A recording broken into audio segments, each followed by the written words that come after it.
Chapter 6. After the rain, a stretch of uneventful days followed.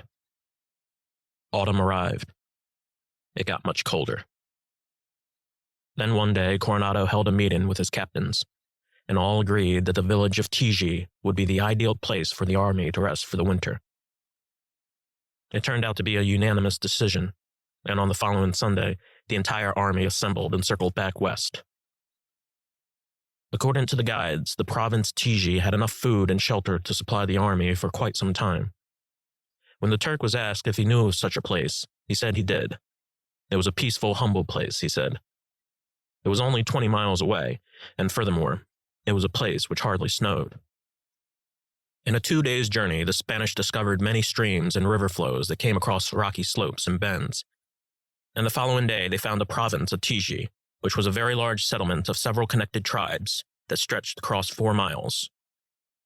Another mountain was seen in the distance, and as the Spanish approached Tiji, drips of snow fell from sunny skies. The land beyond was mud and ice. The air was still warm and dry, and at night the air dipped. 90 days seemed to be the limit. 90 days of rest and recovery. But while at rest, the Spanish primed their focus on Quivira, the thought, and the dream. When we arrived at Tiji, it snowed the entire day. The storm started with a sprawl of fierce winds at dawn and came from the base of the adjacent mountain, and in the afternoon, a constant and drifting snow poured down upon us. Tiji itself and the surrounding provinces were what the Turks said they were. There were 12 pueblos in all, and they aligned on the banks of the river. When I saw it, I felt momentarily at ease. A river meant there was enough food and water. Little did anyone in our unit assume or foresee that the river would soon freeze over. But it did. And as we talked to the pueblo servants, most of them had confirmed that at times the river was so hard that a man could walk on it. As we paced through the snow, we stopped and ushered our horses into a large makeshift stable. It was a homely, respectful village with much culture and decorum. The Tiji people seemed old and tragic. Their faces were browned and gray, and their eyes seemed hard and damaged. In comparison with the Corazons, the Tijis were much shorter, and their bodies were lean and hunched over.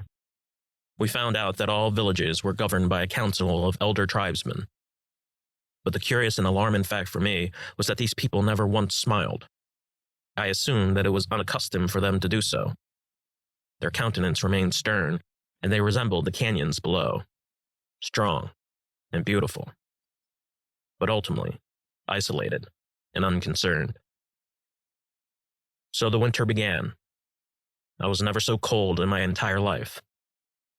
There were no reprieves, no respites. Each day slid and the dying sunlight waned, and the brisk winds intensified and swirled back from west to east. And for weeks at a time, the chill of the air slowly crept into our souls and lingered. Day by day, I watched the Pueblo people stack bricks. Each house was 4 stories high.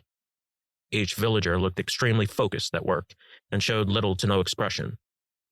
Work delineated between the sexes, and it seemed that every villager, disregarded of age, had labored and erected the new houses.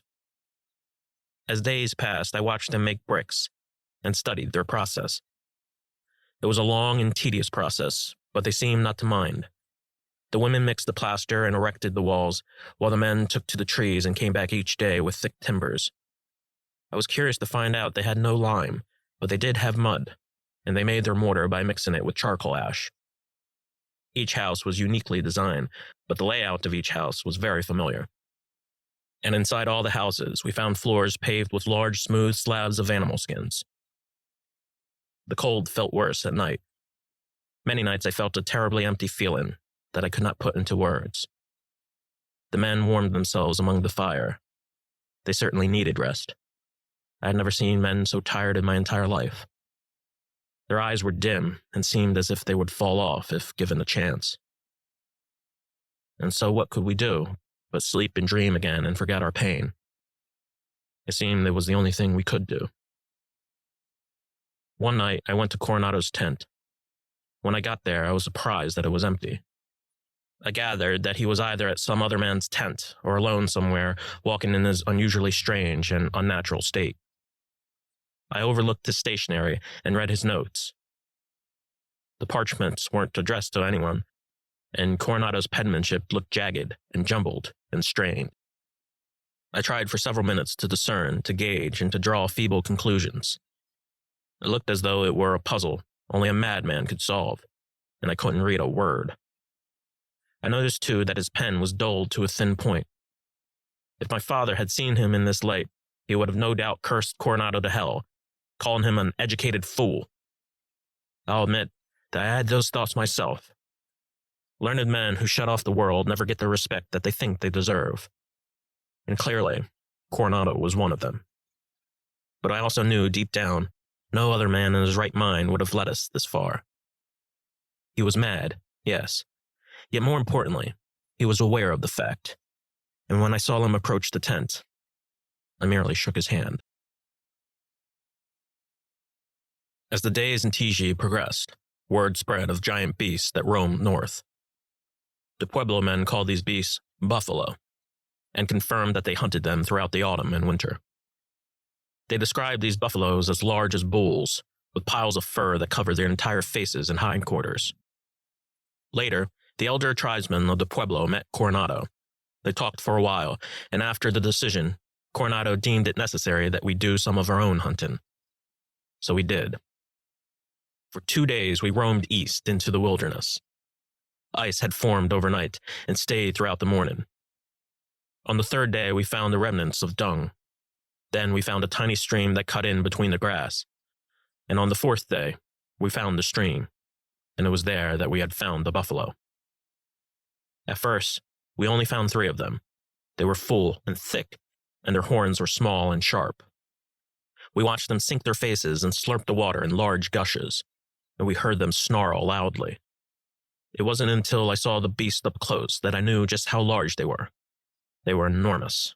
They were 3 times the size of a horse. We spent the entire morning scouting the beast, trying to find the main herd, and I ordered the men not to fire a single shot until we found more.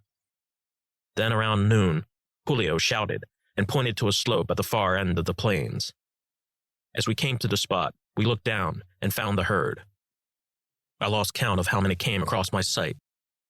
There must have been 1,000 of them. We studied their movements. They trampled and galloped and rushed, and they were unlike any beast we had ever seen. Their hooves stomped and shook the ground, and the vibration rattled us. We watched them spur and dance along the plains. Their movements were smooth and pure. They rumbled and stammered and collided, but they did so with grace and with little effort. And they conquered the grounds below, smashing the cold plains and the dying yellow grass. Although the collected herd was grand, they were not all uniform. Some buffalo were brown, others black, and the rarest of rare buffalo were white. But I only counted 6 of them. To us, the herd was God's great gift. It was food for the winter and even beyond. For the natives, however, the buffalo was God itself. It started to rain, and in the cold, windy afternoon we hunted. We took out our hand cannons and crossbows and shot away, and the mighty beasts fell and plummeted to the ground. It was the easiest hunt God had ever made. We shot as many as we could. In all, 30 buffalo lay dead on the ground. They fell in claps and roars of crashing thunder, while the rest of the herd vanished down the plains. The wounded buffalo ran until their hearts gave out, and the groans of the beasts echoed until we stabbed every last one of them. We waited an hour for the caravans to arrive. Since it was dusk, I decided that we would wait until morning to head back to camp. The rain stopped, and as the sun returned, the birds above swirled and stalked and dipped over us. And as the caravans arrived, we carried the carcasses one by one. It took 10 men to do so. By the time we finished loading the caravans, the sun had waned and was replaced with passing billows of dark clouds. We made our fires, and the men celebrated and drank many bottles of wine and dined on the meat. I ate my share and drank a bottle, and I fell quickly into slumber. Throughout the night, I heard the men laugh. I might have been dreaming, I might have not, but what I remember the most that night was seeing the eye of the last buffalo I had shot. Its white and fiery eyes festered into my dreams, and its dying groan rippled like the waves of the ocean. But once I opened my eyes and saw the beast dead, I felt relieved. I said a prayer and went back to sleep. And in the darkness, I took great comfort. The morning came and we headed back to camp. Throughout our trip, I feared the weight of the caravans wouldn't hold, but by some miracle, they did. When we arrived at camp, the men did not cheer. Rather, they stood astonished and silent. They stared at the carcasses with blank expressions. The Pueblo people, however, gasped and stood in absolute horror. What would take them months to obtain, we had completed in one afternoon. As we reached the gorge, one of the wagons gave way and collapsed.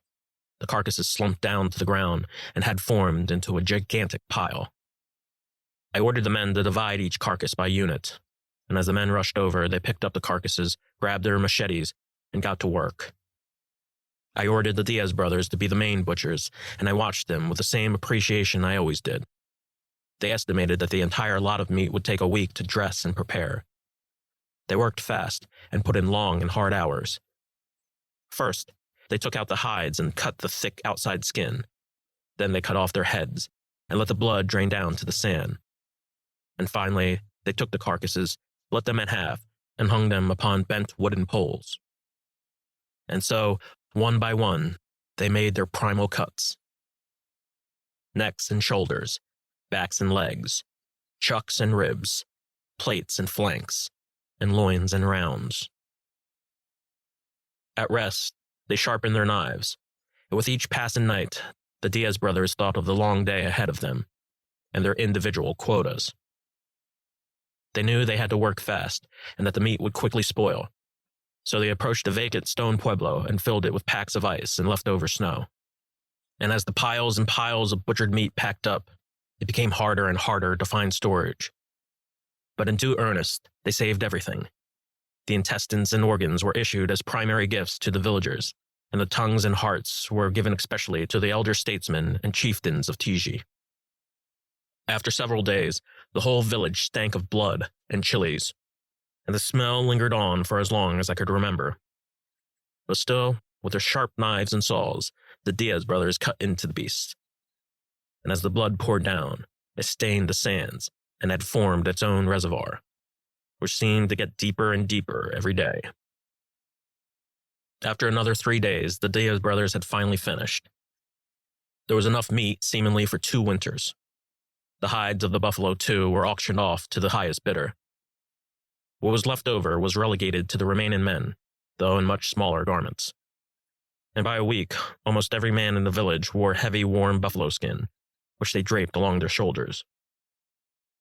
Sometimes I saw the men take slabs of raw meat and chew throughout the whole day. And being that many had no teeth at all, they simply swallowed the meat and gorged it down their throats. Yet, when I had cleared, they always retained a satisfying nod and smile. Salt stood at a premium. I couldn't even afford a pinch, so I chewed slowly. At first, the meat held an awful rancid taste, but I conceded each meal as a blessing, and as I swallowed the meat, I fell into bliss and almost felt alive. I felt my blood revive itself as it digested the new, strong, and forceful blood of the beast, and the feeling lasted well into the afternoon and night. While at meals, the villagers gathered and dined periodically with us. The villagers prayed, and we prayed as well, but they prayed longer. Many times, neither party shared a word. Words were replaced by moans and belches, and there was a consensus amongst both sides that words can only damage, coherent or not. And as the nights went on, I looked at the Turk and watched him as he studied us. He watched us feast and lick the blood from our hands as we tried to rectify all we had lost and what the desert had taken from us. He watched us relish. He watched us slobber and swallow. He watched us chew and slurp. But the Turk neither flinched nor stammered. He merely watched. November came to Tiji, and the cold and the rain came upon the land. Around 50 more buffalo were slain and butchered, and as Tovar's men arrived, news had broke. Among the guides they found east was an odd-looking Indian who claimed to be from the Pawnee tribe. They called the man Whiskers because his facial hair was thick and looped from either end. He was of stocky build, and his face was filled with scars. Brother Luis and the interpreter spoke to Whiskers, and quickly the ensuing scribes gathered all the information and relayed it to Coronado. When Coronado arrived, he asked Whiskers again and again about the cities of gold, but unlike the Turk, Whiskers carried neither gold nor silver. He neither confirmed nor denied the rumors. However, he did mention the province he came from, and said there was enough food there to supply the entire army for several months. He went on and said that the Spanish were welcome to stay there for the upcoming winter, provided they agreed to trade goods with the tribe. Coronado agreed to the terms and traded quilts and leftover wood in exchange for corn and dried beans. After the exchange, Whiskers seemed content with the initial transaction, but the Spanish were not. Each day, Coronado and many others continued to ask Whiskers if there was any gold in this land, and each day Whiskers shook his head, stating that he did not know what Coronado was talking about. But as the days passed, so did scrutiny. Many in the camp simply distrusted Whiskers. They gave him skeptical, disdainful, and sometimes preposterous stares. These men were not philosophers. They were ordinary, unsatisfied men with rational grievances, and their questions remain unanswered. The Turk, however, remained the great shining light he had been since the Spanish first met him. For long periods, the Turk stared at Whiskers. It was evident that the two had known each other before. Where or why, the men could only speculate. Sometimes the Indians merely whispered at each other. Other times they shouted and barked at each other like dogs. The Spanish laughed at this, and some said the reason they did this was to prove who was the worthier slave. As days wore on, more rumors simmered, and as nights fell, the men elaborated upon their questions and their fears. And again, they tried to rationalize and speculate just exactly who these natives were and what they were hiding.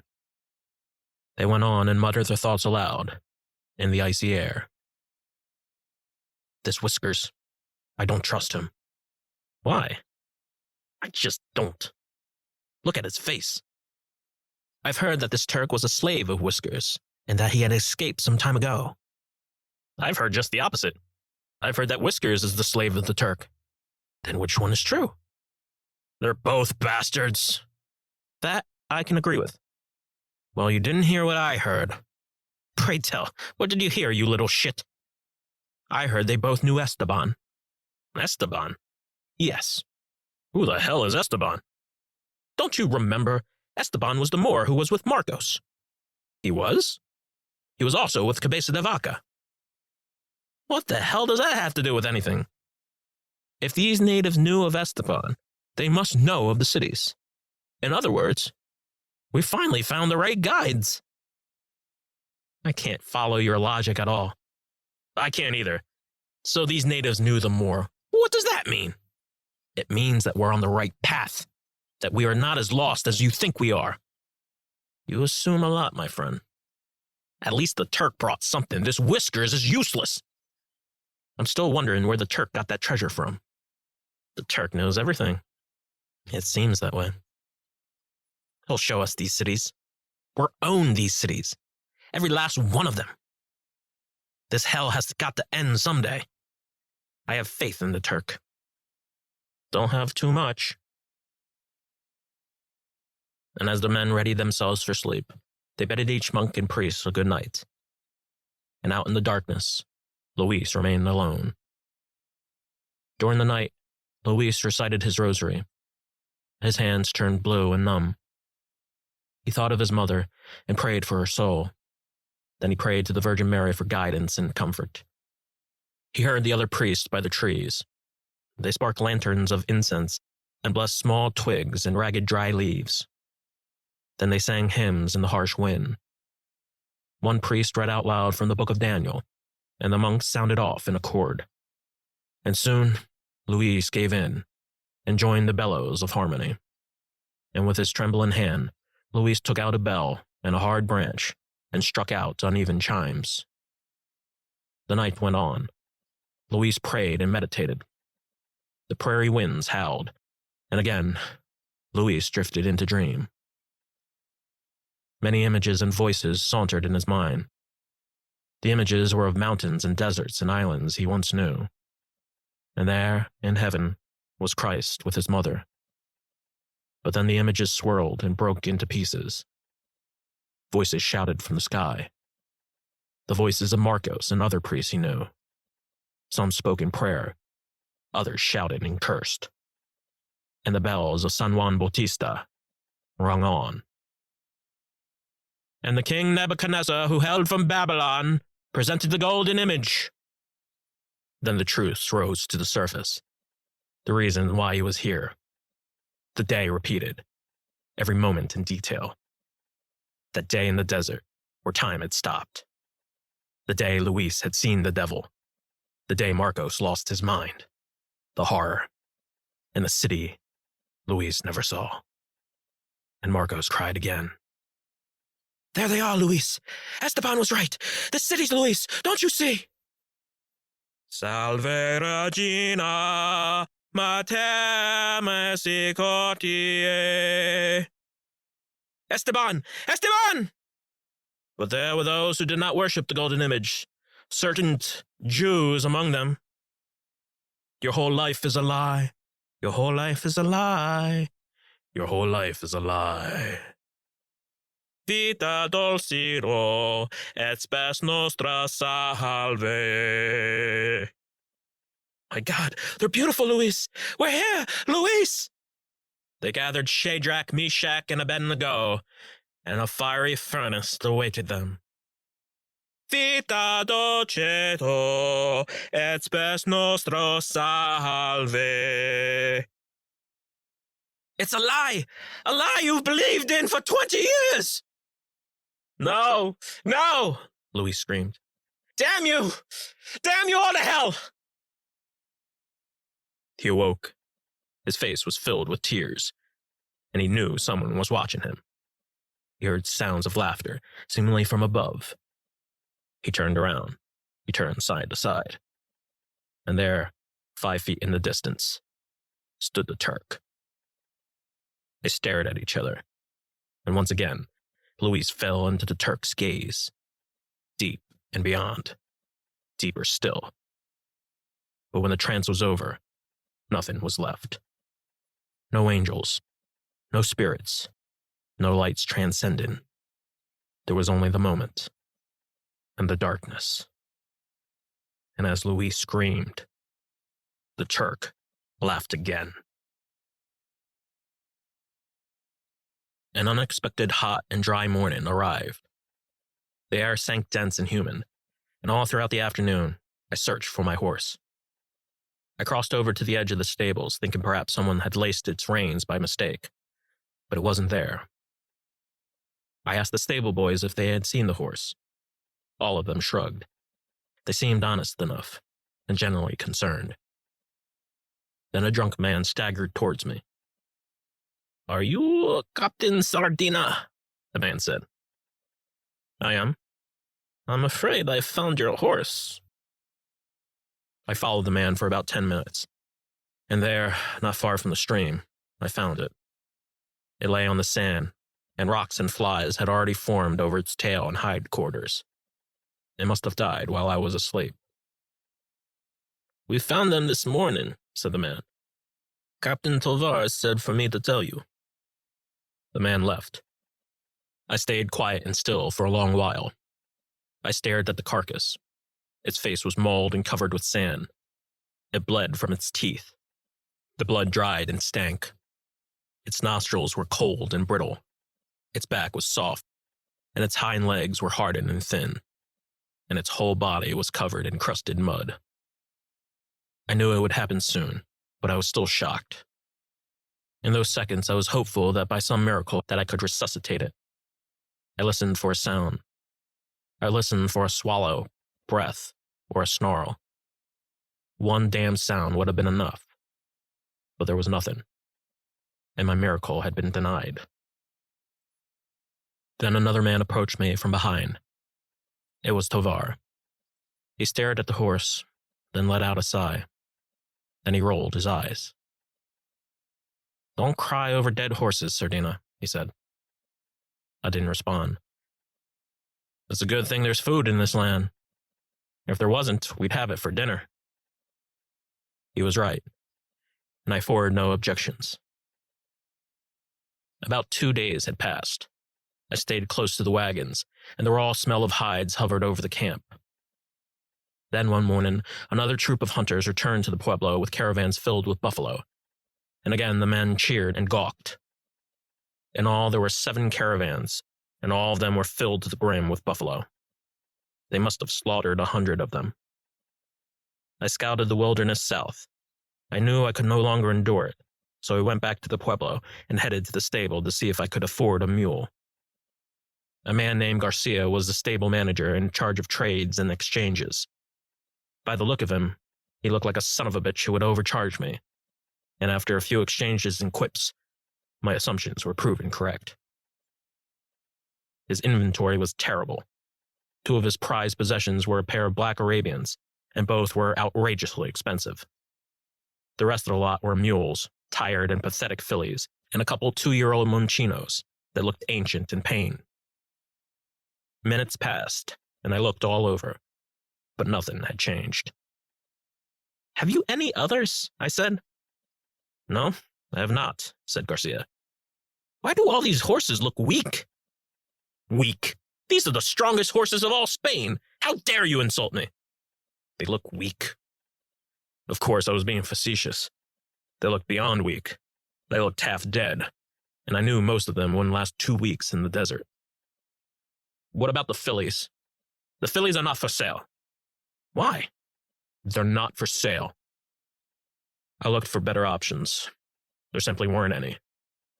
"What happened to Bernardo's horse?" I said. "I sold it," said Garcia. "To who?" "That's none of your business." "Then what do you have?" "I only have mules." "Mules?" "Yes, mules. Are you deaf?" "Show me them." I looked at the mules. Their mouths were cleft. Their eyes looked gray and tired. They yacked and bustled and smelled awful. "How much for the mules?" 420. 420? That's absurd. For that price, I could buy 2 black stallions. That's my price. You're out of your mind. I'd rather ride a pig. Pigs are 100. You're selling shit. These mules are going to die in 2 months. You know that. These are quality mules. I will not compromise. I will not bargain. You're ridiculous. I don't care. My price is my price. You want a mule? You pay my price. No bargains. How about this mule? That one? Yes. How much? That mule's worth your life. I'll give you 300. 300? You've insulted me enough today. 350. That mule's worth at least 400, and that's my final price. I gave him a grimace and darted my eyes. Then I went into my chest and paid him what he wanted. I looked into the chest. There was 1 piece of silver left. He went over to the mule and handed me the reins. "You've got one hell of a bargain on this one," he said. "Never mind. It's mine now. Who was its last owner?" He didn't reply. His eyes drifted to the stallions. "The owner, you idiot! Who owned it last?" "That bastard Marcos." "This was his ass? Now it's yours." I took the mule and rode it for a good 2 hours. I rode until sundown and went about 3 miles. I felt inferior in every way. I felt the most pity for the mule. It had to bear not only Marcos but myself. I should have died when I had the chance, back before the canyons. But the mule was still there, as was I. We had to suffer just a little more. Later that day, I was greeted by Tovar. He took one look at the mule and gave out a laugh. Don't be ashamed, Sardina. Jesus himself rode to Jerusalem on an ass. But then again, you don't look like the anointed type. I laughed, only because I couldn't do anything else.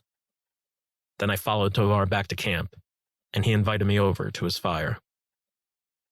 We shared a meal and a bottle of wine, and we talked over the dark and moonless sky.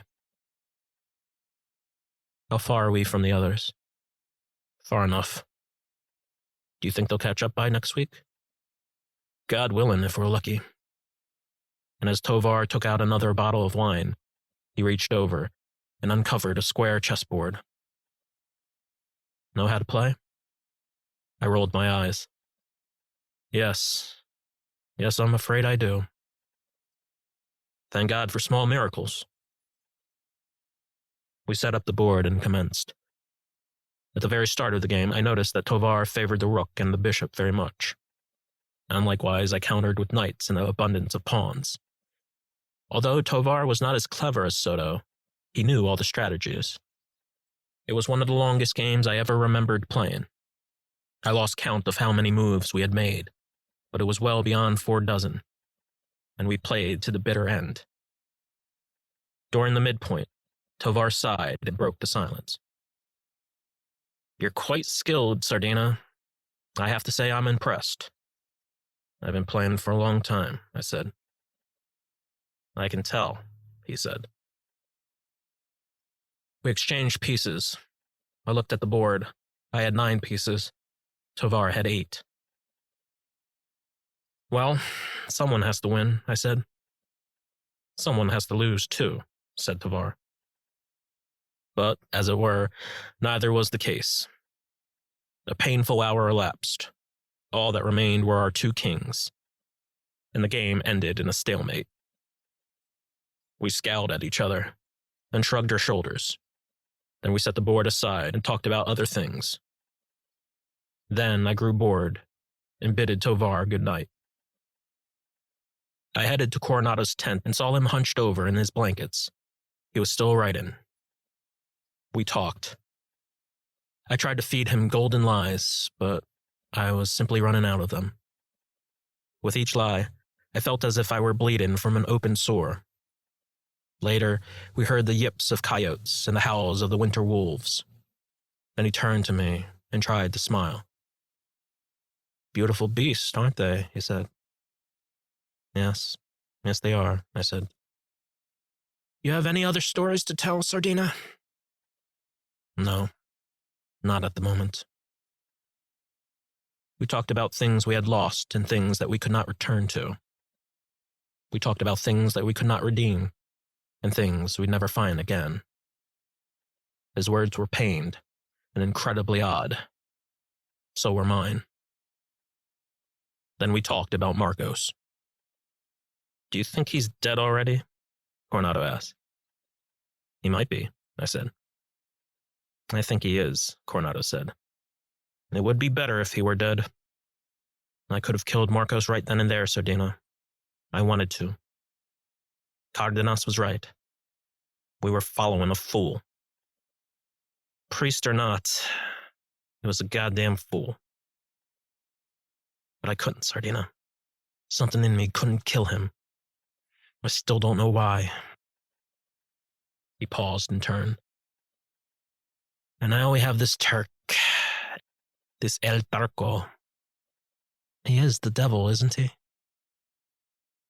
There was nothing humorous about his face when he asked the question. His face grew sadder. He waited for my response. The desert or the jungle, Sardina, he said. Which hell do you prefer? They seem the same at times, I said. Did it feel like this, though? Feel like what? Did it feel this empty? I didn't answer him. I didn't know how. After another minute, Coronado stepped away and wished me a good evening. I walked another round through the pueblo until my legs had ached. Then I rested near one of the fires. Somehow I couldn't sleep. I got up and looked at the moon, and across the fire, I saw Brother Luis sitting by his lonesome. I didn't want to bother him, but something in Luis's eyes compelled me over, and I sat beside him. Something in me knew that he really believed in Christ. He told me strange thoughts he had had. He said that his life had resembled the Gospels, and that through his life he had played all the roles. He played the disciple, the brother, the father, the doubter, the crucifier, and the crucified. Maybe these things were fabrications, but I sat next to him because, in reality, I knew we both needed the company. "I cannot hear confession, Sardina," said Luis. "I'm only a monk." "I'm not here for confession, brother." "Then why are you here?" "I don't know," I said. I tried to think of better words, but I couldn't afford any. "I don't know." And it wasn't until then that I understood how true those words really were.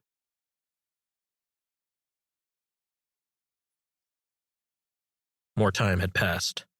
The air dipped, and morning after morning, a thick thatch of frost had covered the entire pueblo. Though the Turk constantly said there was no gold in Tiji, it did not prevent the Spanish from searching. At all times, the Spanish searched through the pueblo for any speck of silver.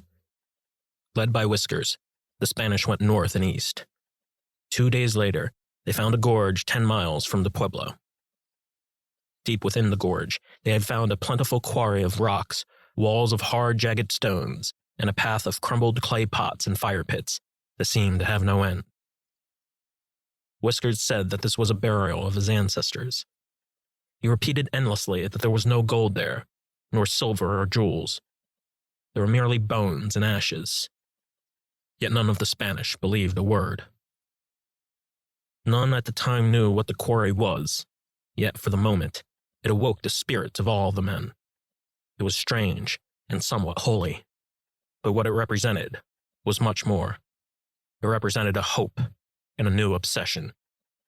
And the Spanish took to the quarry and searched every inch. From the moment we found the quarry, I was skeptical. I repeatedly told the men that they were wasting their time. But blind young men never listen. So I watched them take to their axes and dig, day after day. I saw them give in to that familiar trance, and I heard them thinking aloud to themselves, spilling and reaching for their impossible dreams. Julio remained the most excited. "There's something about this place," he said. "I know it. I know it." "Are you sure, Julio?" I said to him. "Sure, I'm sure," he said. "I haven't been this certain all my life." But Julio was not alone. More men came to realizations, and I merely listened to their ramblings and pent-up desires, trying not to intervene. "This whole place might have been a city, a buried city. We have to dig, that's all. If we dig hard enough, by a week we'll find it." "You sure?" "Sure. Just think of it. There's 7 cities. This could be one of them. Just 1 week. We'll find something. There's bound to be something." "But did Marcos? Did the Turk? What about them? Did they see? Did they reach here?" "It doesn't matter. Look at the rock. Tell me there's nothing there. I'm convinced. Aren't you?" "It's worth a try." Then they turned to me. "What do you think, Captain Sardina?" I neither agreed nor attempted to understand. In my younger days, I could follow such logic, but I granted them what they wanted. I gave them 1 week to search. No more, no less. And for the duration of our stay in the quarry, I decided only to be their captain. And I sighed and watched them dig and thrust their axes in the fallen snow. They took to their shovels and pickaxes, and they worked in a fury. They shouted in excitement and curses. They continued to pick and dig with demented, dirty faces. And I listened to the pings of metal clash against the hard, hanging gray rocks as their steel clanked off in sparks. On the second day, Tovar's men had joined us. And by the third day, nearly all the men of the pueblo, including Coronado himself, had gathered to the quarry. Then, suddenly, several men reported back that they had found something glitter in the flurries. Hours later, those rumors turned true. They drilled deeper and found shiny rocks and carried them to the surface. The whole army gathered to see what it was, and a crowd of wild and red faces screamed. But to their dismay, the rocks were only specks of iron pyrite that were near worthless in value. By the next day, most of our patience was all but gone, for it was tragically the same as the last, cold and damp and wasted. No gold, no silver, no rubies, nor emeralds. And as the week passed, the excitement elapsed into utter futility. And finally, I ordered my men to cease and desist their efforts. The sun died to another night. We made another fire. I studied the men's angry, dejected faces as the dogs whimpered and lay by their side. I heard them shiver as they blew warm air into their fists, and all throughout the night, I watched them all become old men. In the morning, I saw Julio from afar. I knew something was wrong with him, and the more I looked at him, the more concerned I became. His eyes were filled with rage. He isolated himself from the others, and he babbled, swinging his sword to and fro. Later, I heard him curse and swear at the Pueblo people. And time after time, I saw him chase them, threatening to kill every last one of them. By this time, I had enough of his antics. I approached him and slapped him across the face and forbade him to do such things ever again. But I knew my warnings and words went unheard. An hour later, I tended to my mule. I talked to the Diaz brothers for a while. Then I went to see Brother Luis. Afterward, I caught up with Tovar. Then, I heard a scream. I heard footsteps and more screaming. From the edge of the pueblo, I saw Julio wearing a thick wool coat, and below him was a decapitated Pueblo man with blood gushing out from his open neck. When I saw him, Julio stared at me and smiled. He grabbed the head with one hand and his bloody sword in the other. Then he marched back to the pueblo and screamed, threatening each Pueblo man he came across. I ordered the Diaz brothers to tackle him to the ground, which they did without hesitation. But by then, it was too late. The damage was done. And I knew from that instance, the days of peace in the pueblo were over. The Indians of the pueblo took their revenge immediately. Early the next morning, the Spanish found 10 of their horses dead on the ground. They were stabbed by wooden spears. Later, the Spanish found a dozen more of their livestock, dead and wounded. They searched for the perpetrators. However, there were no Indians in sight. There were only lines of cornmeal spread through each entrance of the houses. The Indians guarded themselves, huddling over the doors with pointed arrows and spears. And they waited for the inevitable duel with the devils they had invited.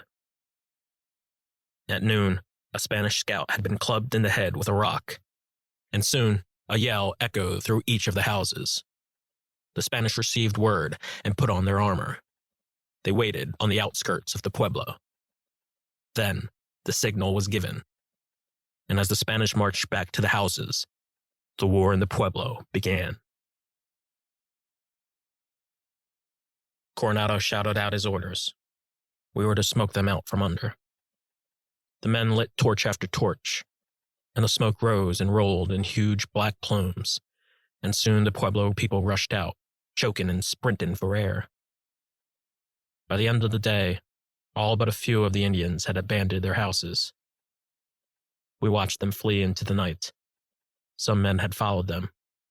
I was one of them. I followed Cardenas and his men down a bevy of slope and undulating rocks that led down an orange canyon. For a straight hour, we searched through the rocks and underpins. We searched again under the stones and passages, and we searched through the shadows and bright sunshine. We returned without seeing them. They left no clue. They're here, We'll just have to wait, said Cardenas. Give them time. They'll come back to the surface. Another hour passed. Half of the men searched again. Half of the men waited. Then a dozen of Cardenas's men returned from their search below. We looked all over, sir, said one of the men. They must have died. You didn't go deep enough, said Cardenas. Remember, I want them alive. Looks like we'll have to wait until sundown. We rested and waited and stared until the purple light of dusk arrived. Soon slivers of pale yellow sunlight emerged. But then we heard a rustling. A few 100 feet away, we saw 2 Indians run down the hill. Cardenas made a gesture with his hands, and half a dozen men went west. The others went east. I rushed about 100 paces and looked below. Then Cardenas's men tackled the Indians to the ground, and the men roared. We got 'em! We got the bastards! The men chained the 2 Indians. A line had formed, and each man proceeded to slap the Indians across their faces. Some spat in their eyes. My men had done the same. Captain Sardina, it's your turn, one of my men said. But I refused, and I waved my hand. I stared at the Indians' faces. I saw both of them cry and whimper as they took each blow, and I watched their blood drip down to the stones. Their mouths were smeared with blood, and I watched until I couldn't watch any longer. Another line had formed. The men wanted more. I saw it in their bastard eyes. They wanted nothing other than to slap and choke and smash, but most of all, they wanted to stab. And when I had enough, I shouted at them. Enough! Enough, you fools! I took one of Cardenas's men and pushed him to the ground. Then I stared at them all. They looked bewildered. Then I screamed. Our orders are finished! We are to report back to camp. That is all! The men stared stupidly. They took the slaves back to camp, but by then it was pointless. Because by then, the slaves were already dead. After days of no action, we were convinced that the people of Tiji had given up. Their whole complex was abandoned, and we had settled into every house and dwelling place. Again, I found it hard to sleep. My hands shook and my head ached, and I felt blood dripping from my ears. Then I heard a scream from one of the slaves. I knew it was an ambush. I got out of the tent and saw the Indians rush out with spears. The Indians jumped and collided into us, thrusting their bodies from up top the tents. I ordered and shouted at my men to surround the perimeter. I knew most of my men were drunk and dazed, but they rushed into action, and they stumbled blindly. But by then, the Indians already retreated. In the morning, I saw Coronado and Cardenas. Neither of them said a word. The other captains gathered. I was the last captain to approach. Coronado screamed so much that he cried. He shouted over and over again, and threw pots and pans and continued to scream. I walked to get a closer look at who he was screaming at, but all I saw was the Turk, who seemed unfazed. Sardina, said Coronado, take your men up 2 miles south. Round up and join the others. We need information. Torture if you need to. Torture if you want. I paused. Coronado sighed. Then he jumped back upon his horse and galloped away. And through the Turk's eyes, he saw the horror. For an entire ungodly month, the Spanish waged full and unfettered war with the Pueblo people. They killed at least 24 natives a day. Some days, they killed more. He watched the dogs let loose and on to the Pueblo people. He watched the Spanish bowmen pierce the retreated warriors, and he watched the Spanish soldiers slice and hack off their limbs, just as they did in Cusco. The Turk watched and cringed at the billowing smoke and saw it fill and spread from one end of the province to the other. But most of all, the Turk cringed, because there was nothing he could do. He wanted to defy. He wanted to fight. He wanted to die in valor. But he wanted to die protecting the Pueblo people. But he knew that if he had died, that the purpose of his mission would be wasted. So he watched and cried.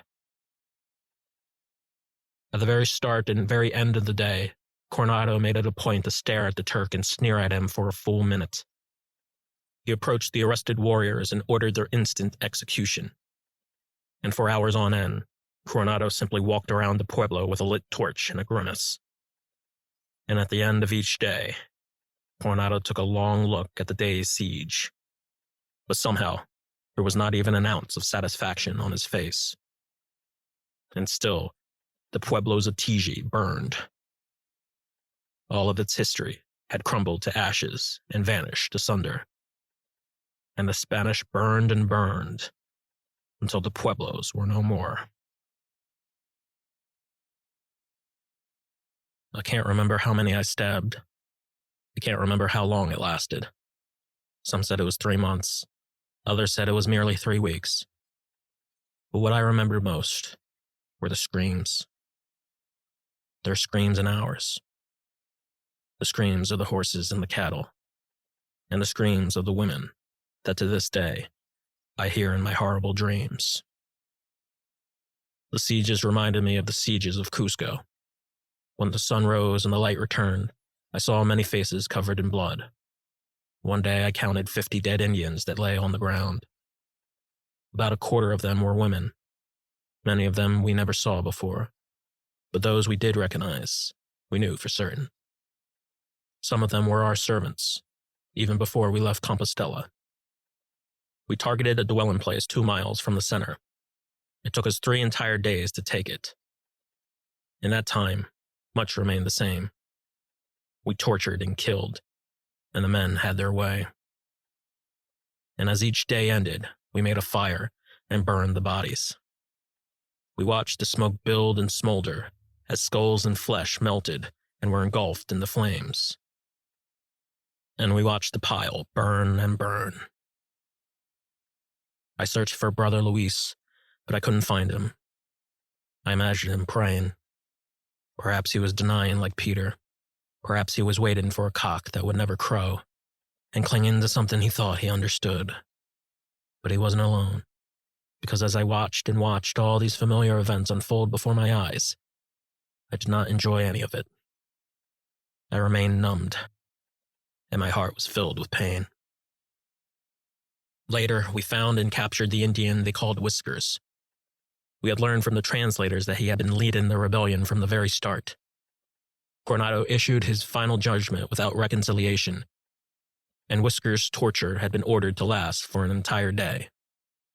In the morning, they tied him to a pole and lashed him until noon. But by then, he already seemed dead. His face was mauled and mangled, and his entire chest was covered in deep, bloody gashes. They asked him about Quivira and the city's east, and still, Whiskers said he did not know. Then they brought the Turk along to watch, and as Whiskers was untied from the pole, he spat blood onto the Turk's eye. But the Turk remained still and quiet. Coronado then approached both of them, and he gave the signal. The men chained the Turk and carried him away, and the rest of the men tackled Whiskers to the ground, turned him over, and forced a noose around his neck. And a minute later, they garroted him. The day died. The dogs barked at the climbing full moon. And during the night, I found it hard to breathe. The air was cold and still filled with smoke. The fighting ceased. The Pueblo people surrendered. Most were captured and enchained. The head chiefs of the tribes gathered in Coronado's tent, and a surrender was issued the following morning. The terms were agreed upon. Coronado smiled and remained in a confident countenance for the remaining days.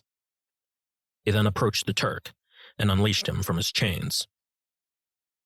As the sun died, the Turk met with a family of the Pueblos and shared an evening meal with them. He spoke to them in their language. He needed no interpreter.